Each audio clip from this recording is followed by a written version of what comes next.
right, welcome to Get In Podcasts, Talks in 2026. These are conversations about the art of living in a body, right? Living in relationship. I think it's the most important relationship we'll ever have, the one we have with our body. I also think our body is the most precious thing that we own. And I love talking to people who are really wise when it comes to how do you live in the body, how are you in a relationship, and more importantly, how do you treat the body, how do you listen to the body.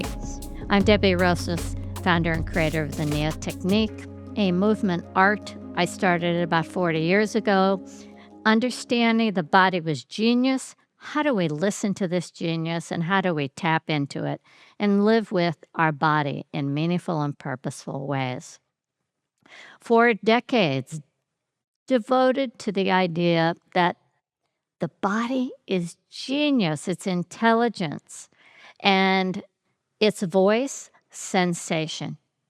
Sensation is a meaningful and wise voice. We don't judge pleasure, pain, we listen. Every sensation is valuable. And movement, well, it's one of the most direct ways to access a relationship with this beautiful gift of a body. It's also one of the, I think, the fastest ways to get to know thyself. And being someone that has spent years and years exploring all kinds of therapy, I'll tell you that movement and music therapy are two of my very favorites. For me, this journey began out of a desire to look beyond boundaries. At that time, it was boundaries established by the industry I was a part of, the fitness industry. One day I took off my shoes. I stepped into a dojo. And a dojo is a different environment. It's one of respect, and it is really one where you pay attention and listen to your body. The sensei asked me to just move, and I did jumping jacks and knee lifts. He bent down, he looked at me, and he said, "Oh my God, you've forgotten how to move." I was so unnerved by that. The whole way home in the car, I kept thinking, have I forgotten how to move? Has the industry that I'm a part of untrained me in what's natural? And I realized in those seconds, everything that I thought was right was not right. That my education had gotten in the way of that relationship that I so knew was there, this genius, and I wanted to tap into it. Lucky for me, I followed my inner voice that said, keep on sensing, don't look back. Broke away from mainstream fitness. It was a challenge. Did I feel all alone? Absolutely. But sometimes breaking boundaries means you just have to be willing to be alone. I no longer live separately from my body, my mind, my emotions, spirit. I move now with much more intent rather than looking outside. I look inside. Discipline for me is listening to the body. I ask, what does my body sense? What does my body need? What gives us, and I mean the word us, pleasure, me and my body? What creates pain? What can I do differently? And what allows me to feel so alive, so connected to myself and to the world that I am nested in, and more deeply a part of myself, that divine self that I know wants to emerge?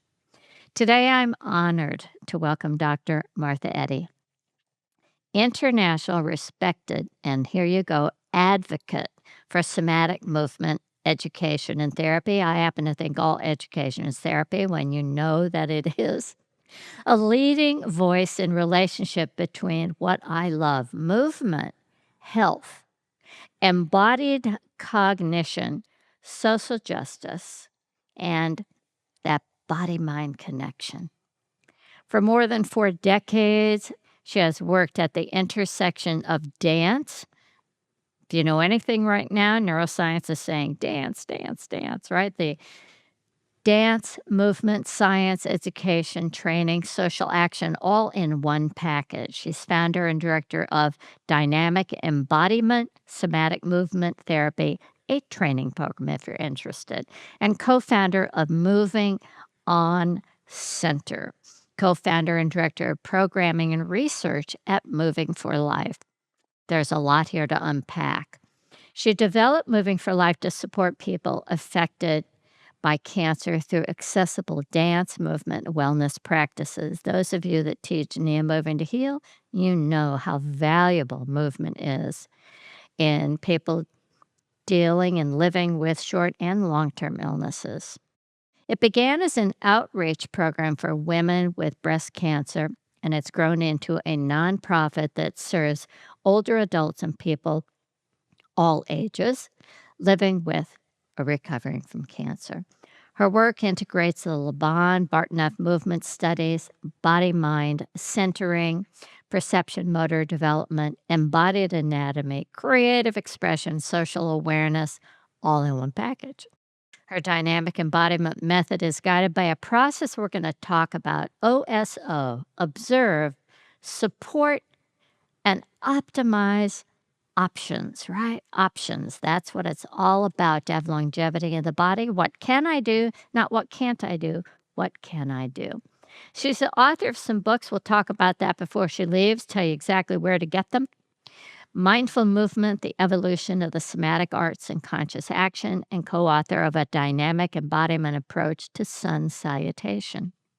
She's taught at universities including Columbia, Princeton, New York University, Barnard College, and Marymount Manhattan College.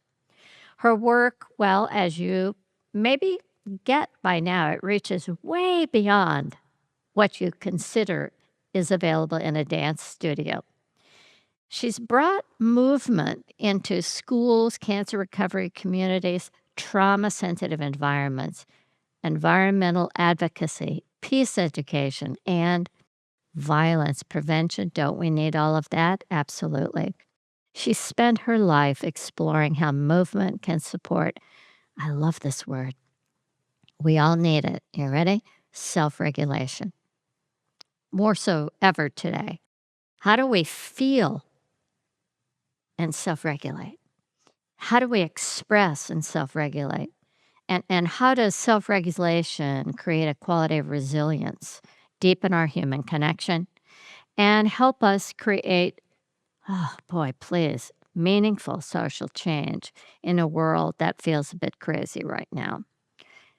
Her work reminds us all that a movement, even though we may say, oh, it's so personal, it's never only personal. It could be a source for healing ourselves and the world around us, ourselves, our partner, our family, because it is a form of communication. Everything is connected. Nothing is separate. A movement, a thought, and emotion. When the butterfly flaps its wings, absolutely. So how do we become caretakers of more than just ourselves, but the world around us? Participation, relationship, advocacy, and social change. We become committed.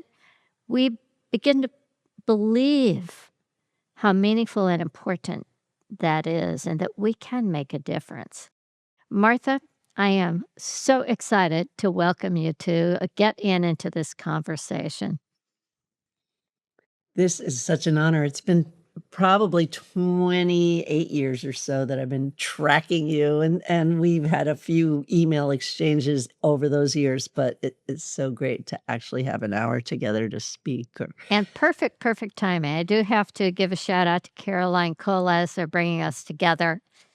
She has really shared so much about you, and this is exciting for us to actually meet. We both have, given our lives to the intelligence of the moving body, and I think that we're going to have a great conversation. So I would love to begin by asking you, how do you describe what feels right for a body? As educators, we say, do what feels right for your body. How do you describe that? And does the process of observing, supporting and optimizing options helps somebody recognizes what feels right for their own body. I mean, it goes right back to what you were saying before about listening. And so obviously, different people have more or less of a capacity for proprioception, for feeling their bodies. I mean, they're literally, and I've done quite a bit of study with Peter Levine, who does a lot of work with trauma. And he just echoed so many of my life experiences working as a movement therapist and how people can be numbed out, they can be collapsed, they can be retracted, they can be stiff. And so those are static forms of energy, and they relate to how we're able to listen or feel. So your question about what feels right has everything to do with, well, how much do you feel? And what is the kind of the life force moving through you that actually can be felt. And so sometimes it's literally helping people to notice that they're stiffened or notice that they're collapsed. And as you said, movement gives us so much information, and that's one of the things I love about movement. If we only kind of do the same pattern of movement, like, okay, cook breakfast, walk out the door, get the coffee, or whatever the rituals are, you can get a lot of information from that ritual because you can notice the difference from one day to the next. So I highly recommend that. And it's one of the reasons I wrote one of my books on the dynamic embodiment of the sun salutation, because I really believe if you take time to listen to something that's familiar, so it could be any practice, like what I just described, getting up in the morning, could be brushing your teeth, but it could also be some movement practice you do have. If you then can listen to what is different from one day to the next, you start to broaden your bandwidth for sensation. And then there's a judgment call. And that's that rightness. The word right is a moral decision, really, right? So what feels right to you is really a very personal decision. Some people might feel better staying stuck than dealing with all the emotion that comes up when you unleash the body. Other people might actually notice, oh, this is less pain, this is more pain. And so I want to go for the less pain if they're not holding some kind of mind state. I mean, I've worked with someone who felt they should be punished for some of their own behavior. So they've internalized, like, I should be feeling pain. It's complicated, is what I'm trying to say, knowing what's Absolutely. right. But I love also just your I'm gonna use the word vehemence around listening. So at least starting there. What are you noticing is really the first, and that's the observe phase. No comment on whether it's right or wrong or better or worse. Just what do you notice? What do you feel? What do you hear? What do you smell? What do you taste?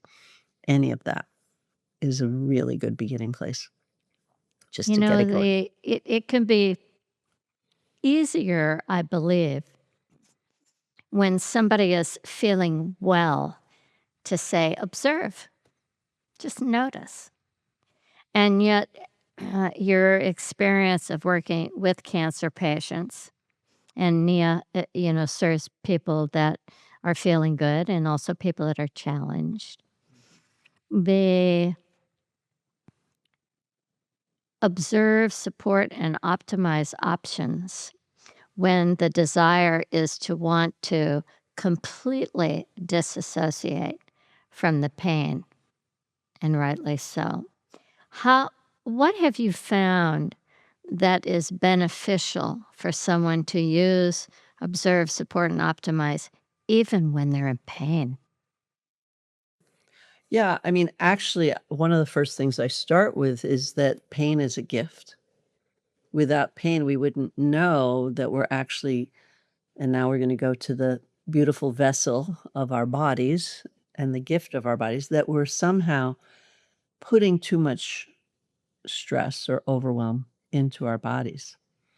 So pain is saying, "Hey, listen to me." It literally is a knock on the door.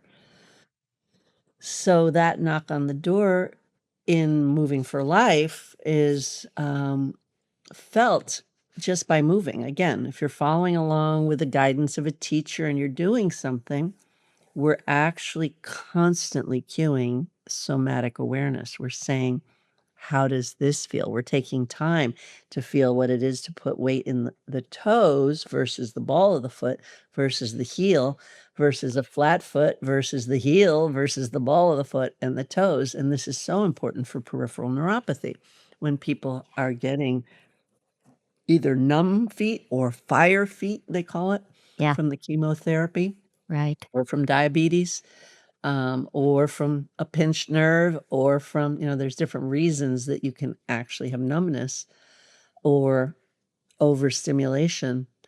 Uh, but taking the time to slow the movement down is a big part of it. And so the noticing comes from not just sitting there, but doing something new and different slowly enough that you can register the discomfort or the pleasure if it's showing up. Well, and, you know, the result of chemotherapy, the effect can be so different for everyone, and yet there are some commonalities, like you said, neuropathy. Um, and the body is fighting, it's adapting, it's trying to survive, and then there's the person who is accompanying that journey that is trying to survive, and at the same time, you're training somebody to listen, right?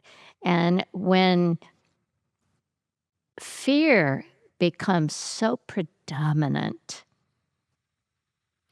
how do you help somebody work through the fear so the dance, the movement of their breath, their movement of their thoughts, the movement of their hope can be part of the healing process, their survival process?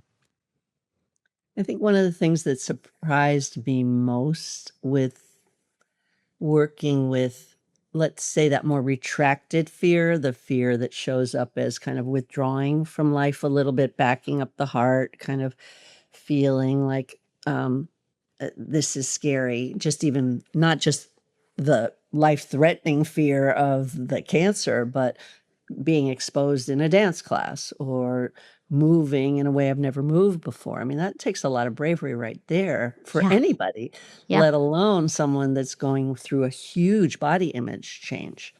And yet, how many times in these 25 years have I heard people say, if it hadn't been for my cancer journey, I wouldn't have found exercise and movement.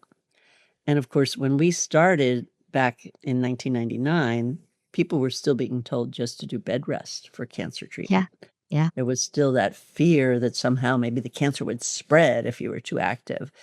And so thankfully, we found research, and we being Dr. Allison Rosen, who was going through the cancer journey and found that she had been cured but didn't feel healed, right? And that's that body-mind connection too. She didn't have the energy. She was basically cancer-free, but didn't have the energy to do her life.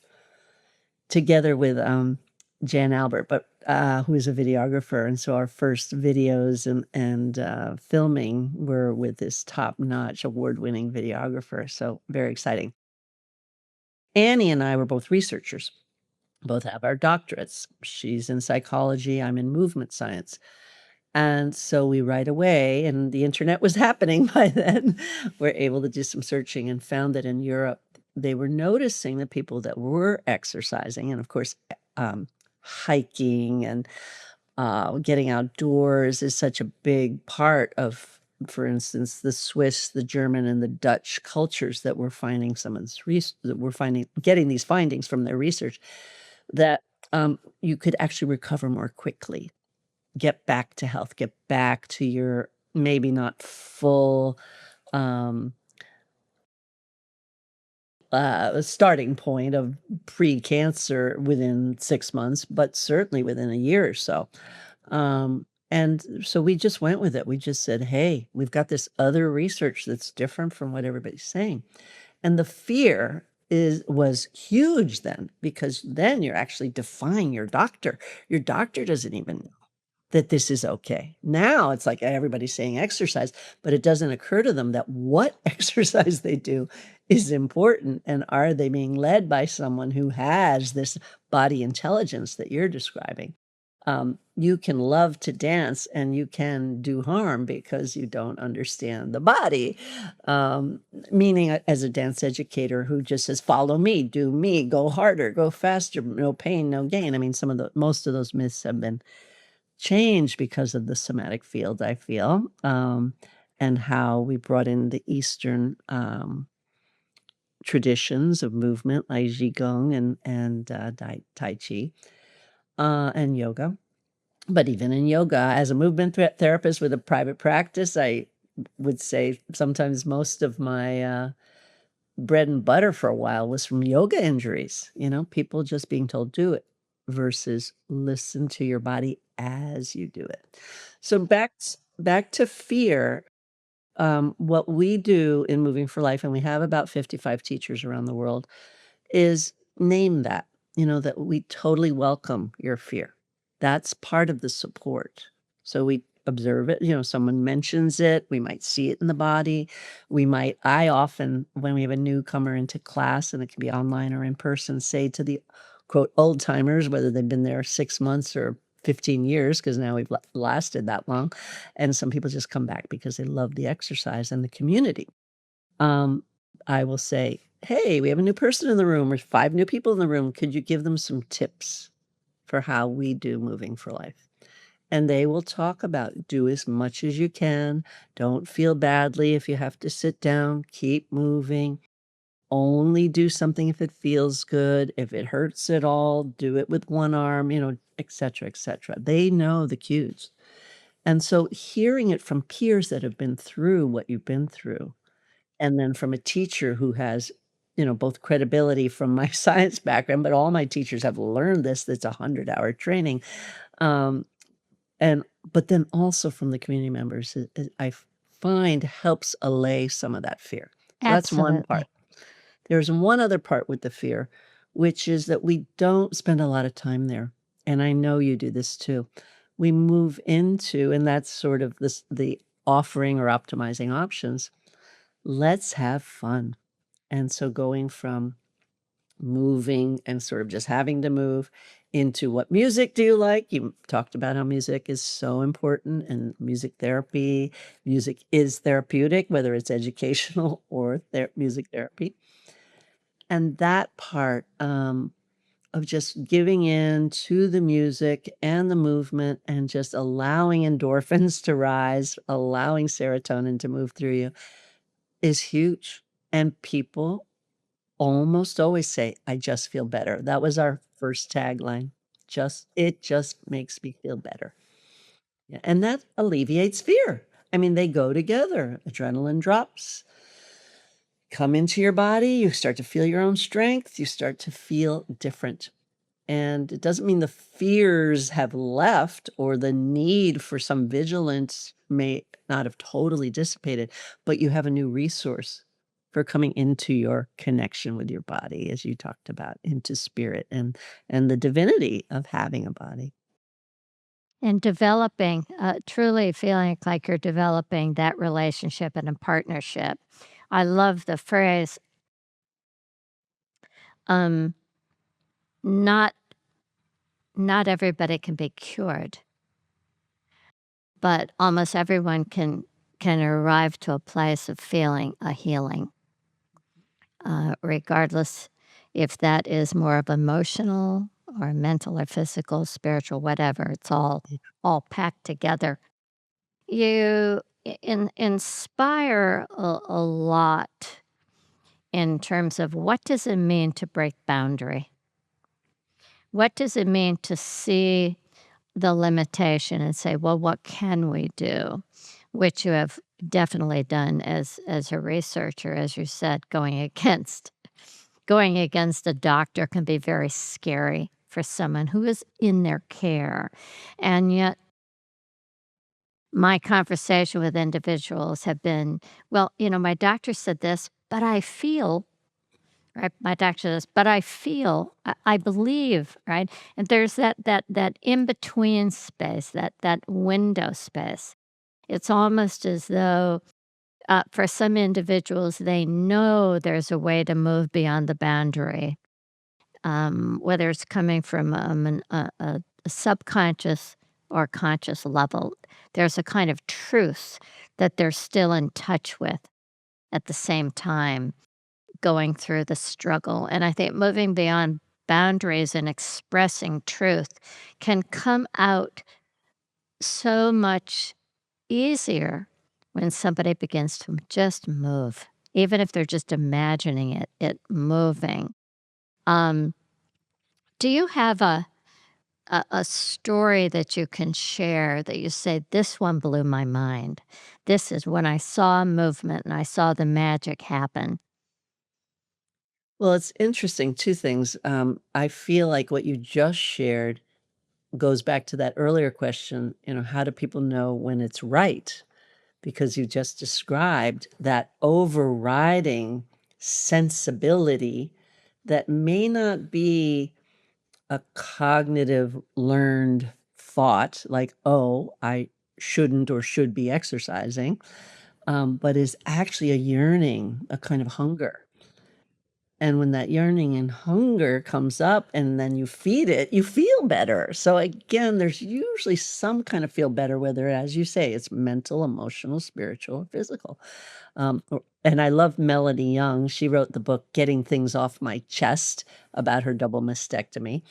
And she interviewed me for the exercise section, but she has sections in mentation, thought processes, gyration, movement, and then hydration. And that, is literally about fluids in the body, but it's also more of a fluid mind state too, which is a big part, I think, of what we have in common in our work, that there's so much rhythmic change that we're really working with the fluids of the body.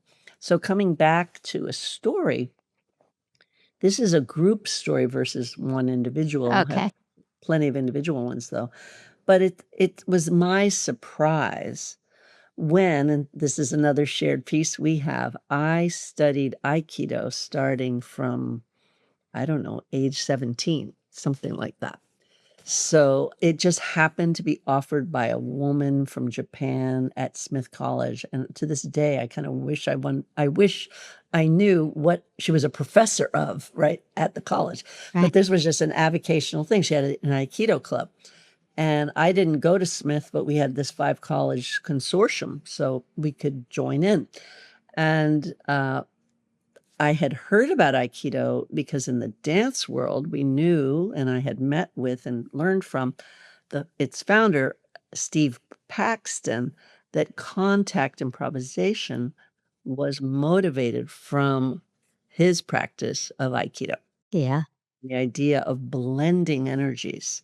So instead of blending to self-defend, which seems like an oxymoron, but it works, it's actually, blending for artistry and aesthetic and relationship and communication. Um, so the how do I say this in a soundbite? In the somatic systems that I studied, one of them is body mind centering, and it's the work of Bonnie Bainbridge Cohen. She differentiated between 2 types of breathing. This is something I to this day, um, I'm not noticing that many people recognizing. They'll recognize elements of it like, "Oh, in pranayama," or, "Oh, breath of fire," Right. but just 2 very different types of breathing. One is where you allow your body shape to expand on the inhale and diminish or condense on the exhale. So you're using the breath, literally the filling up of the lungs with air and oxygen to expand your shape. And then you're using the exhale to kind of release, and maybe in a good sense, surrender versus total collapse, which also sometimes we need to just totally collapse. But eventually when we want to come out of it, right? Let go and then suspend. So that's one type. And then this other type of breathing where you actually breathe in and kind of pull your energy together so that when you breathe out, you expand. And that happens in ki. When you're doing loud sounds, you breathe in and you ha, ha. Well, I started teaching this in the breast cancer recovery classes with basic rowing exercise where you're like throwing off a partner. So, you blend with them when they grab you, but rather than punch them or do anything else, you just draw them in and then cast them off. And with that, we go, so that's the small, and then that's the extension. And when women started to do that, this also relates to the word boundary, because then I'd say, now hold that tension out there and maintain your space. And so establishing about body boundary, whether it's from evil human sources or weather change, or whether it's just making choices around what you put in your body in terms of food or drink or anything else. So having boundaries can be enhanced by this breathing in and expanding out and establishing borders and boundaries. They just would start to smile. Like here were these people that were kind of maybe doing a little of this, and the shoulders would be up, the head would be down, but the arms were going up as much as they could. One arm might not go. But if you brought it in and then went hi, which is what we usually said was just hi, big smiles. And so that taught me that they want to extend out. They want to extend ki, like chi, like ji, and they want to feel their strength and power. And that was a wonderful surprise. It really shouldn't have been surprising, but it was, 'cause it did. Well, It was a first. we There's a we first time for announced everything. we announced to the universe that we're here through our sound. Exactly. We have a Exactly. primordial sound that is our sound. And Yes. there's something so healing about just releasing whatever is inside through sound without having the need to analyze what it is. It's just that after the sound, you feel so much better. Absolutely. Um, when was the first time that you realized that the body, particularly from an educational point of view, you come to school, you're learning something. When's the first time you realized that the body was not something to be trained, but really something to be listened to? And how did you follow that, even going through all the education, which can put you in some pretty tight places? I feel very guided and led. I grew up in a neighborhood that was predominantly African American, and I say that because we can have people of all different skin tones that are actually from Africa, but in this case, they had been through the horrors of being American for, many generations, and Puerto Riqueño. So I was constantly code switching. So for me, what was natural was just figuring out how to dance, how to talk, how to adjust my body to Mhm. communicate. So it wasn't a trained body in the sense of like someone telling me how to behave, but it was this natural sense of I want to fit in with my friends. And so I'm going to notice what it is that they do so that I fit in. I don't lose myself, but I fit in enough that we're talking the same language with our bodies, with our um, tone of voice, with our speech patterns, with our music choices, and with our movement. Yeah. Well, I could tell you I did not feel like I was speaking the same language when I was living in Marin County and I decided to go to Berkeley and take an African dance class. And I walked in the room, I was the only white person there. And I remembered thinking, I do not know how to move like that. My body doesn't move like that. And it was such a great lesson. I felt the contraction of not feeling like I socially fit in. I felt I felt shame. I felt, embarrassment. And as much as I wanted to feel connected, I realized that because of what was up here, all of my thinking, all of my training, I didn't feel connected. Mm. Um, so when you talk about, fitting in through your movement, describe a little bit more what that means, because I had the opposite experience. Mm, mhm. Well, I mean, it really is. I was young enough so that didn't have the patterns. I mean, I was born into this neighborhood. I didn't travel into it.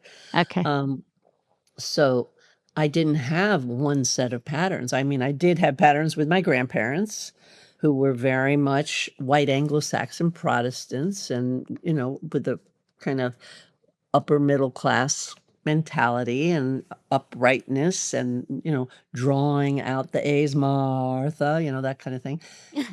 Uh, and that was very different than Martha. You mean Martha Washington? Who Yeah. are you? Martita. Okay, I can call you Marta. Okay, great. And so all of that shaping, even of the mouth for tonality and sounds, we believe developmentally, and I am a neurodevelopmental movement therapist working with pregnant women all and babies all the way through to hospice, through kind of what happens with the brain and what happens with um, the subcortical portions of the brain with movement. So when we're talking about shaping our mouths for different tones and clicks and utterances, we believe we're setting a tone for our ability to shape our bodies as well. So I Yeah. think even with the sound and hearing different sounds like music, it really opens up a lot of um, neural pathways. You know, But the idea of involving the tongue, the lips, and the speech and the jaw, as part of movement, when you think about holistic, whole body, it makes such sense, and yet it's the one resistance that, NIA teachers will say, "Oh, my students don't wanna make sound." And I go, "But they need to make sound, and here's why." Right. oh, great. That is great. Yes. Yeah. And we do sing along, we talk out loud. Sometimes we count and then we count in different languages. So, kind of different ways to bring in shaping of words as well as tones or sounds. I think is an experiment. Like everybody needs to find what they're comfortable with. And I love what you just said, because if our teachers can't get comfortable with it, then how are they going to guide others? So starting there is so important. Yeah. Well, and the tone, when we create playlists in NIA, we're very sensitive to the tone and the tones that affect the chakras. So we don't, for example, have a playlist that's all the key of C or all the key of D, which can begin to aggravate the nervous system on a very unconscious level. So looking at, just like you might look at an EKG and the flow and a heart pattern, we're looking at a sonic pattern to make sure that the playlist has movement and energy variety stimulation in it for the movers, and that's just a real important part of putting together a well-developed, class, not just the movement, but also the listening, the sound. Um, how do you think personal embodiment and social awareness are connected? How are they connected for you? Well, it's interesting. I'm headed to Rio tomorrow to speak on the past, present, and future of somatic work. And it's a topic that is near and dear to me because actually, as a white bodied person, I'm often kind of uncomfortable in settings that are all white. It's like there's something wrong here. This doesn't feel like home because I grew up in a much more Right. diverse environment. Um, and so There's so much you said there that I want to speak to, the chakras, to socialization. But I think my experience in Australia last year, um, teaching at the University of Melbourne and working with some of the native peoples of the indigenous populations. There were 175 tribal Wow. languages Wow. on the continent of Australia. And I don't know, but I think there are at least, I mean, it's so few, it's embarrassing, but like at least 10 still, and maybe more. Nobody actually named a fact, but I did see maps that showed about 10 different tribal groups. But that could have even been in one section, so Yeah. don't quote me on this. Just look it up, learn. And not you, but I mean anybody Yeah, listening, right. all No, of I us get for it. Me whatever too. neighborhoods we're in. Yeah. Yeah, right, all of us, exactly. But what has become really clear in talking to a friend of mine who's a Tamil from Sri Lanka, and then another friend who, these friends in Australia, and these people that I met for the first time as well. And for the person that I've been for 5 years running a workshop that we call Crossing Borders Respectfully, and implied in that is racialized borders, so crossing racialized borders respectfully, African drumming and dancing, um, with a somatic twist. So in all of those, what you'll hear over and over again, and my students at St. Mary's in Moraga, which is, the East Bay of San Francisco, say it's not about the individual. Everything we do is about the community first because we can't exist without our community. Now, there might be, I mean, actually, even all those stories about being deserted on an island, eventually there's another person that comes up in the survival process, or somehow an animal or a sea creature helps them find their way back to community. Yeah. So, that's the social fabric that is the context for feeling our individuality and interdependence. And interdependence is, I think, an underused word still, even though it's, more in vogue the last 30 years. It's not in everybody's everyday consciousness that we are so interdependent. And sometimes it can be within one's own little tribe, whoever that might be, or the tribes we create in dance, which are kind of countercultural at first, but now making it a bit, at least, into the mainstream. I mean, our work does pay off. We see the influences, sometimes not necessarily ascribed to our work, but things have changed when we've lived this long. But really, that's the major message right now, is what are we doing to feel attuned with the earth, to really give appreciation for we're still, even with all the man-made things, they all come from nature. You can't Absolutely. create something man-made without something to make it from. Well, So it's about connection. the concept of nothing is separate. Nothing functions separately. Everything is functioning in relationship. What I have seen is that oftentimes someone's study in personal growth or a study in a somatic practice for personal benefit or personal wellness without considering the larger social body actually creates a separation It does. It rather does. than, that integration. Um, Yeah. have you observed that? Do you Absolutely. I do mean, you I was call involved that with out? yes, well, a couple things I've called out, but one early on was, yeah, why are we so competitive between in our tiny little fields, whether Uh-huh. it's Alexander Feldenkrais, body mind centering, Right. Emily Conrad's continuum. I was like, wait a minute. And I just so thank James Spira, Dr. James Spira, Jim, who created the International Movement Therapy Association. He just said we should all be together. Yeah. And so I was on the board at one point, and we didn't even feel good about, for instance, the Alexander and Feldenkrais people not joining us because they didn't align with the word therapy. But our definition of therapeutic and therapy is very much like yours.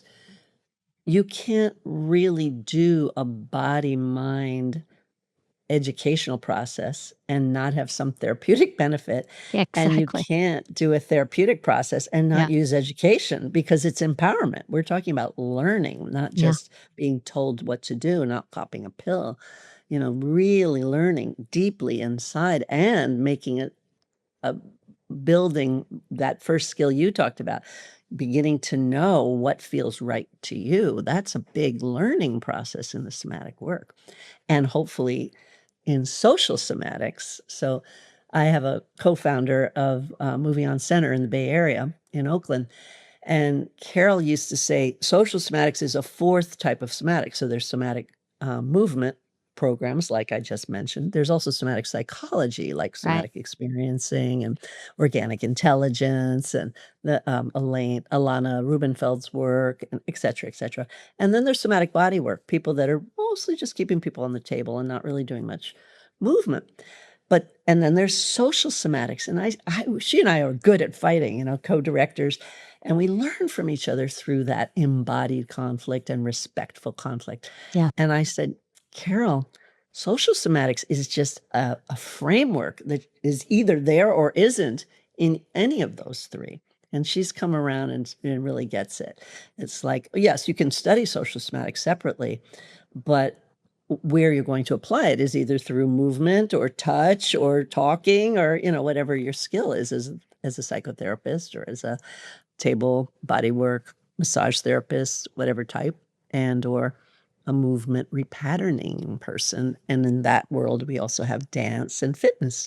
And luckily, fitness is coming around too in terms of more mind body. My original fitness program was called Body Mind Fitness. Was called Some Action. That was pretty funny. No, that's And that good. was the I same like it. idea. We wanted to take soma into action, Yeah, right? I So like it. some action, and then we shifted it to body, mind, fitness, Leslie Powell and I, with Pilates and different kinds of conditioning work. Yeah. Well, I look at everything through the lens of the body. And, when you talk about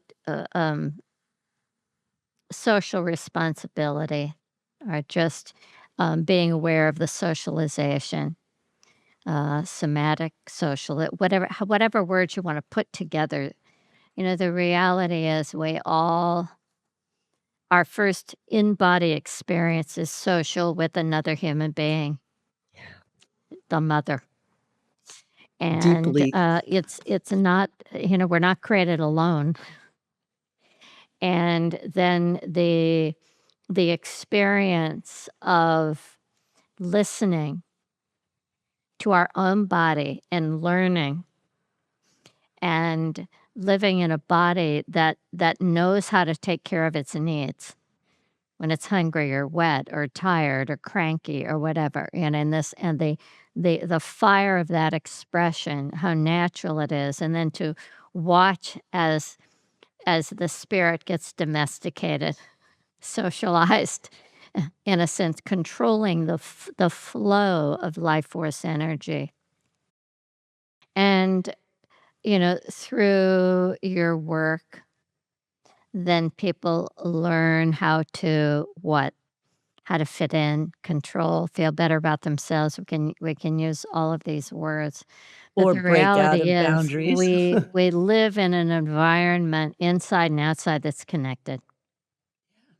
And we're not separate from the water, the air, the land, the plants, the animals. We live and are connected to a much larger world. So when we recognize that this body is part of the natural world that we're a part of, for me, things change. Things really change in the way that I take care of my garbage, the way that I cook, what I put in my body.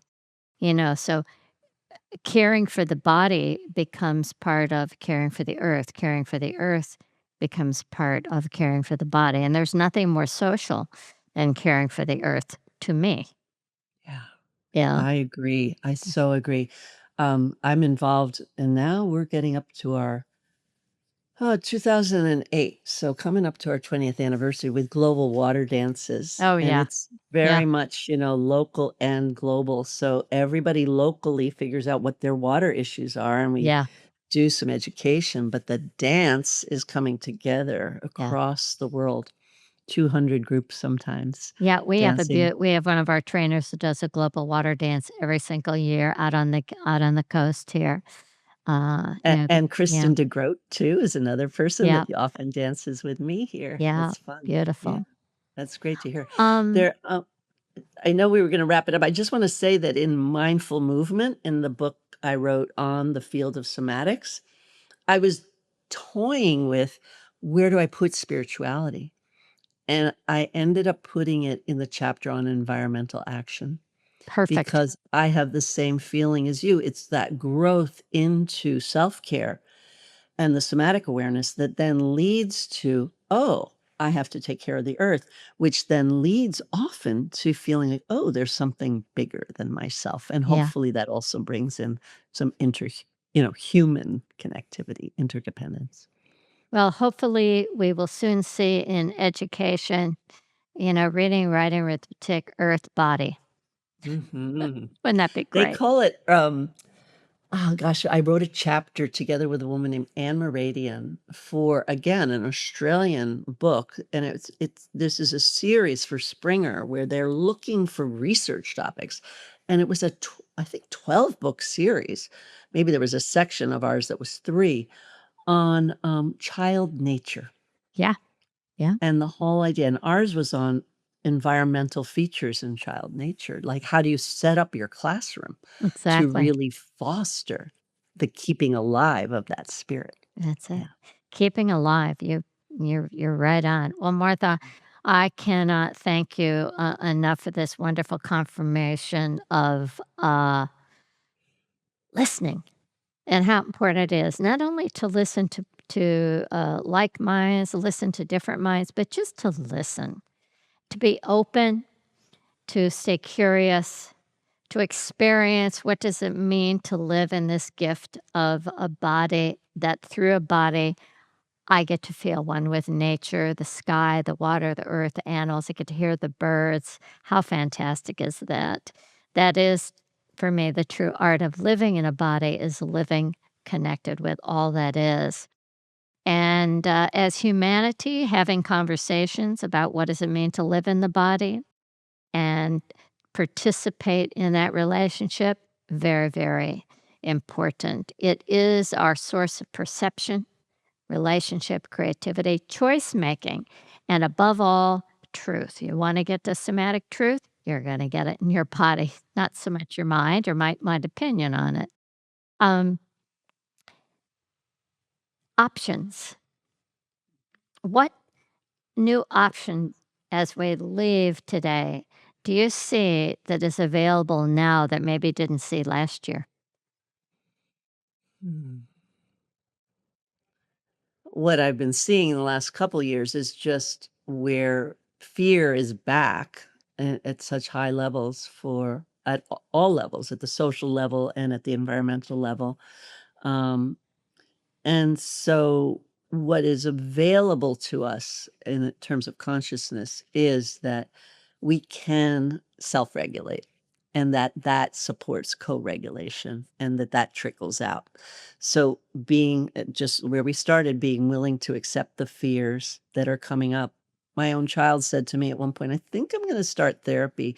I'm feeling really anxious. And I said, I think that's great, do what you need, and I'm actually not surprised you're feeling anxious because you're a feeling and caring human being, and so if you weren't anxious, you would be numbing out what's going on around you. Yeah, So, yeah, great to learn the skills, whether it's through talk therapy, but eventually getting also into where you hold it in your body yeah. is so important.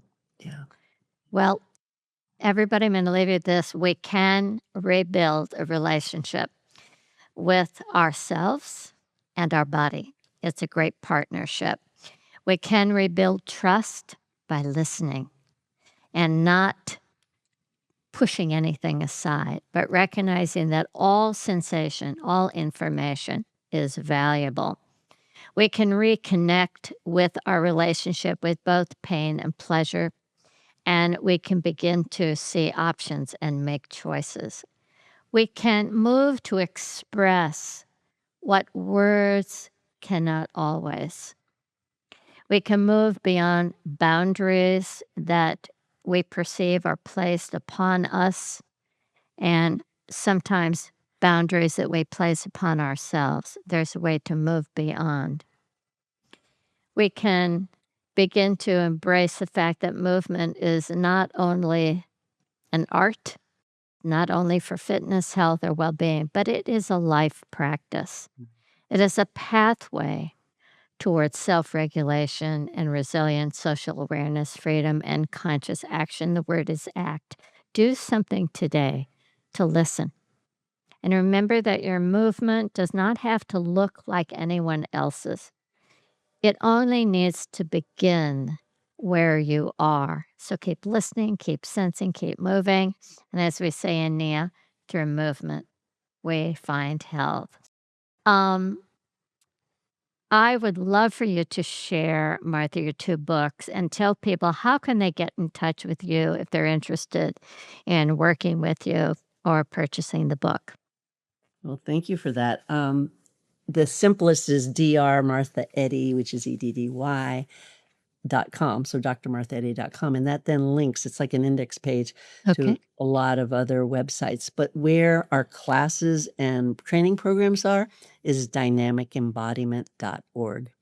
And that's where you find this blend of body-mind centering and Laban Bartenieff Movement Studies that helps you really learn to feel and observe and embody in community in a way that feels pretty good. Meanwhile, I haven't really written on my own work that much, but I was asked to write this book.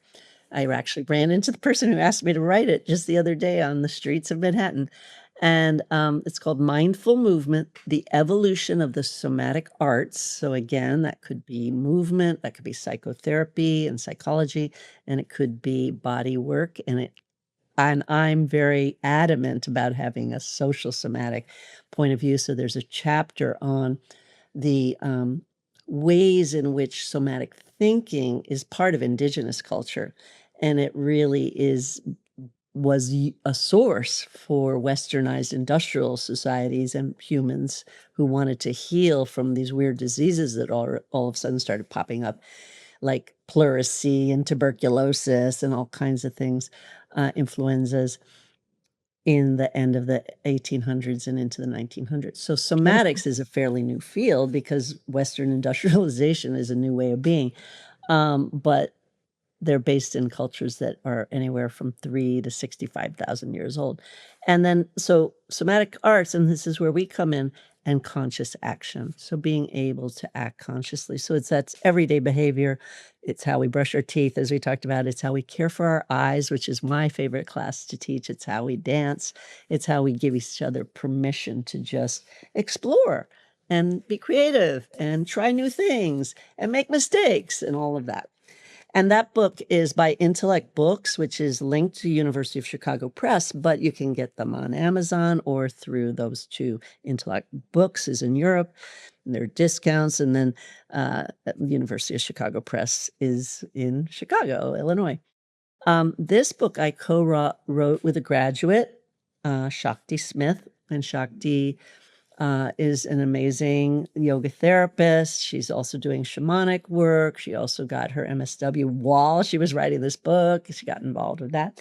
And I picked this topic because it is a chance to get to know dynamic embodiment a bit, but also the sun salutation is a ritual that most people have done. And it's a ritual that had gotten divorced from its original roots, which were greeting the sun, feeling the cycle of the day, being of nature.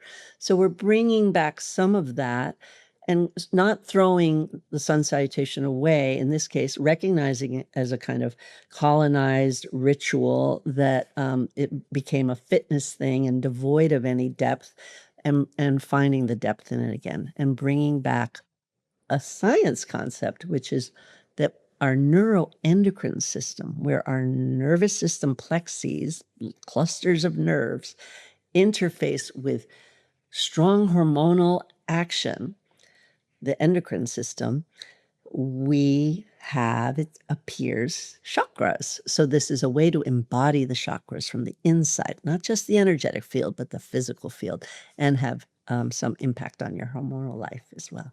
So that's that. Beautiful. And again, it's handspring press, which got bought out. We came out in the middle of COVID. It never got to really be born the way it should have.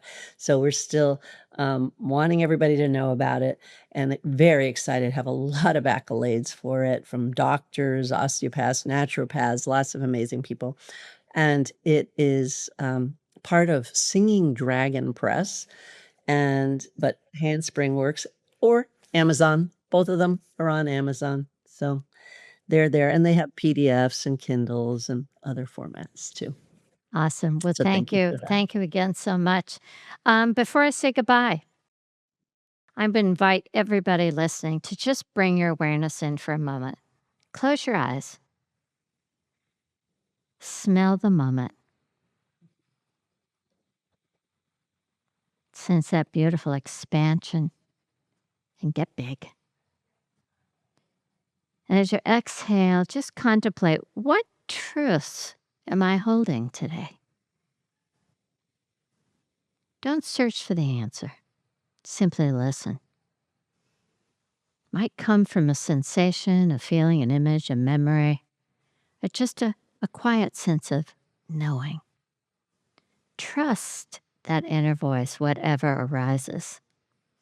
And then, before you open your eyes, just silently say, I see you. I hear you. I trust you. And sense your breath just moving gently through every part of you, creating space maybe where there was a little tightness, possibility maybe where there was a boundary, freedom where there's been fear, and sense your body as a wise companion guiding you on this journey, life in a body, toward health, wholeness, and authenticity. Take in a final deep breath, smell the moment, and as you exhale, let's exhale the sound for the heart. Ah, and imagine that relaxation, that heart energy as you open your eyes, it's moving through every cell, all 50 trillion in your body. Thanks for joining us in this Get In conversation about the art of living in a body. You can learn more about Dr. Martha Eddy by going to drmarthaeddy.com. You can find out more about me, Debbie Rosas, and the Nia Technique at nianow.com and on social media at the Nia Technique. I invite you to receive 2 weeks free by going to Nia On Demand. There you can find an array of movement art choices, from 5-minute dance breaks to meditation to 5 stages therapeutic movement on the floor. Movement to feel better at any age and any stage of life. Thanks so much. Until next time, keep moving. Don't forget, this is our time to get in and to get into a conversation with our own body and our own life. Thanks so much for joining me, and I'll see you next time.